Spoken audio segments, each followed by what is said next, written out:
Qu'est-ce qui vous a poussé à vous lancer dans l'entrepreneuriat? J'ai senti que je ne pouvais plus continuer à vivre la vie que les autres avaient tracée pour moi. Quel a été le plus grand obstacle au début? Le manque de ressources et de soutien a été ma première difficulté quotidienne. Comment avez-vous trouvé votre première idée de projet? J'ai simplement observé un problème autour de moi et j'ai décidé de le résoudre. Alors, est-ce que la peur de l'échec vous a déjà freiné? Oui, mais j'ai appris que la peur n'est qu'un signal, pas un mur. Comment réagis-tu aux critiques? J'écoute, je filtre et je transforme ce qui peut me faire grandir. Quel rôle joue la persévérance dans votre parcours? Sans persévérance, j'aurais abandonné dès les premiers refus. Votre entourage a-t-il soutenu votre vision? Certains oui, mais beaucoup ont douté jusqu'à ce qu'ils voient les résultats. Quelle est la plus grande leçon que l'entrepreneuriat vous a appris? J'ai appris que la discipline vaut mieux que la motivation. Comment gères-tu les moments de doute, Diego? Je me souviens pourquoi j'ai commencé et je continue malgré tout. Pensez-vous que tout le monde peut créer une entreprise? Oui, mais tout le monde n'est pas prêt à payer le prix que cela exige. Quelle importance accordez-vous au temps dans la réussite? Le temps devient un allié quand on avance stratégiquement. Avez-vous déjà pensé à abandonner? Plusieurs fois, mais à chaque fois, quelque chose en moi me disait de tenir bon un jour de plus. Comment définissez-vous le succès aujourd'hui? Le succès pour moi, c'est de grandir et d'aider les autres à grandir. Alors, qu'est-ce qui vous motive le plus dans la vie? C'est cette envie de prouver que peu importe d'où l'on vient, on peut réussir. C'est ça ma force. Quel est votre prochain objectif?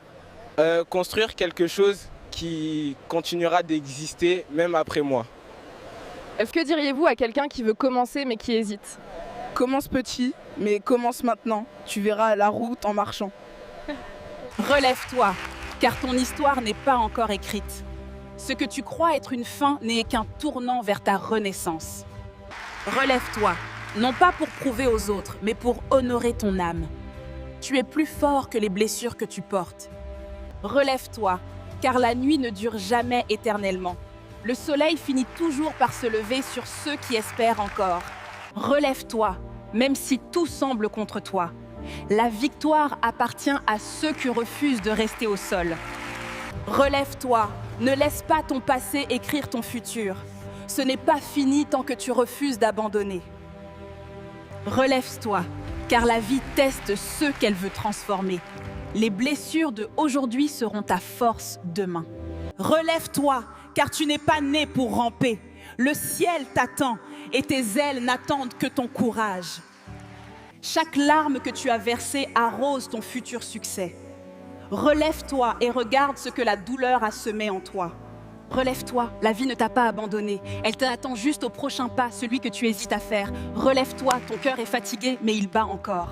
Relève-toi, la vie ne t'a pas abandonné. Elle t'attend juste au prochain pas, celui que tu hésites à faire.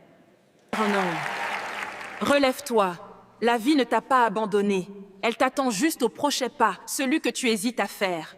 Relève-toi, la vie ne t'a pas abandonné. Elle t'attend juste au prochain pas, celui que tu hésites à faire. Tu es tombé, oui, mais tu respires encore. Et tant que tu respires, tout est encore possible. Relève-toi, car ta douleur n'est pas ta fin. C'est le début d'une nouvelle version plus forte de toi-même. Relève-toi, même si le monde t'a brisé. Chaque chute est un rappel que tu as encore une mission à accomplir. Merci beaucoup d'avoir regardé cette vidéo. Si tu as aimé cette vidéo, like, partage, écris aux commentaires, je serai riche.